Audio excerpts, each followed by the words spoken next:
আমি কিন্তু আজ পর্যন্ত জীবনে ফেসবুকেই পোস্ট দেই নাই, হয়তো একটা কি দুটা দিয়েছি। এইরকম একটা প্ল্যাটফর্ম যে আছে এবং ওরা কাজ করে যাচ্ছে, এটা দেশের জন্য নিঃসন্দেহে একটা সুসংবাদ।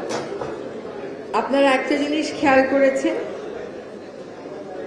যে এখন বন্যপ্রাণী নিয়ে অনেক প্রচারণা চলে, অনেক পোস্ট হয় সামাজিক যোগাযোগ মাধ্যমে, যেটা হয়তো আজকে থেকে 5 বছর আগে হতো না।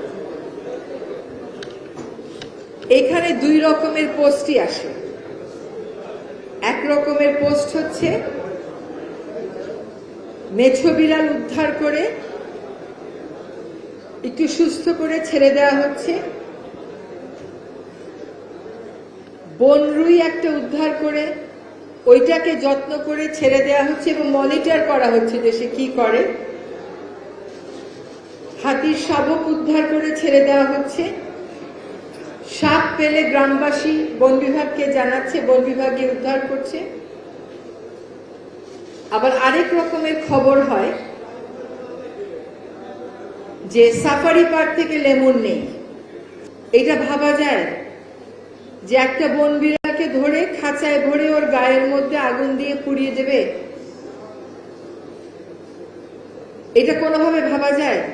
এটা কোনোভাবে মনুষ্যত্বের বহিঃপ্রকাশ হলো?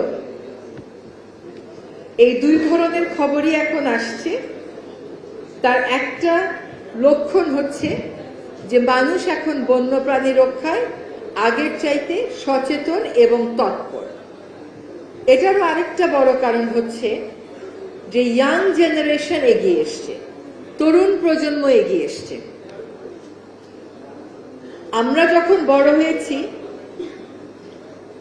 তখন আমরা এটা প্রায়ই দেখতাম, রাস্তা দিয়ে হাঁটতে সময় কুকুরের গায়ে লাথি মেরে যাবে কোনো কারণ ছাড়া, এটি একটা আনন্দ। কিন্তু এই জিনিসটা আমি আমার প্রতিবেশী দেশ নেপালে কখনো দেখি নাই। নেপালেও প্রচুর স্ট্রিট ডগ, কিন্তু মানুষ যাচ্ছে আর রাস্তা দিয়ে একটা লাথি মারতেছে বা কুকুর দেখলে একটা ঢিল মারতে হবে, গায়ে পানি ঢালতে হবে, তখন কখনো দেখিনি। আমরা যারা মুসলিম ধর্ম করি, আমাদের ধর্মে বলা আছে তোমরা বোবা পশু পাখির প্রতি সদয় হও। অথচ আমরা এই সময় ধর্মটাকে ভুলে যাই। আমরা অন্য অনেক সময় ধর্মের কথা মনে রাখি, কিন্তু এই সময় আমরা আর ধর্মের কথা মনে রাখি না।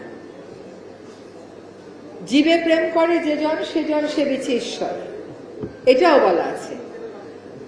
কাজে যে কাজটা আপনারা করছেন এটা কেবল জাগতিক আনন্দের জন্য তা করছেন তা কিন্তু না। যদি আমরা যারা ধর্মে বিশ্বাস করি, যে ধর্মেই বিশ্বাস করি না কেন, এটার একটা পরজাগতিক দিকও আছে।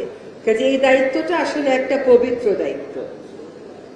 আমি সবসময় আমার পানি অধিদপ্তরকে বলি, পানি উন্নয়ন বোর্ডকে, যে একটা মানুষের ঘর বাড়ি ভেঙে যাচ্ছে নদী ভাঙ্গাতে, এইটা আমাদের ধর্মে যেরকম আছে যে কাউকে একটা ঘর বানিয়ে দেওয়া, একটা রাস্তা বানিয়ে দেওয়া, এগুলো হচ্ছে সাদকায়ে জারিয়া। আপনি মারা যাওয়ার পরেও এগুলো আপনার পক্ষে কাউন্ট হতে থাকবে।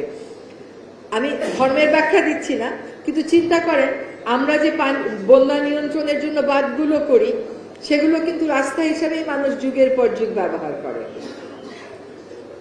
আপনি একজন গরিব মানুষের ঘর ভেঙে যাচ্ছে, যখন আপনি তার পাশে কতগুলো ছালার বস্তা নিয়ে দাঁড়ান, সে সময় তার মনে যে ভরসাটা আসে, সেটা নিশ্চয়ই আল্লাহ তাআলা কবুল করেন। এই যে অসহায় মানুষের কাছে দাঁড়ানো, অসহায় প্রাণের পাশে দাঁড়ানো, এইটাকে কোনোভাবে খাটো করে দেখার তো কোনো উপায় নাই। আপনার একটা আত্মীয়র বিপদ হলে তার পাশে আপনি দাঁড়াবেন, এটা তো খুবই স্বাভাবিক। কিন্তু আপনি চেনেন না, জানেন না, বনের একটা প্রাণীর বিপদে তার পাশে দাঁড়ালেন, এটাই তো হচ্ছে নিঃস্বার্থ ভালোবাসা। আমরা যখন রামপাল তাপবিদ্যুৎ কেন্দ্রের বিরোধিতা করতাম, এখনো করি, তখন আমাদেরকে বলা হতো যে এদের মানুষ বিদ্যুৎ পাবে সেদিকে খেয়াল নাই, এরা আছে বাঘ বাঁচলো কি না বাঁচলো সেটা নিয়ে। তো মানুষ নিয়েই যদি শুধু ভাবি, তাহলে কি আর আশরাফুল মখলুকাত হতাম?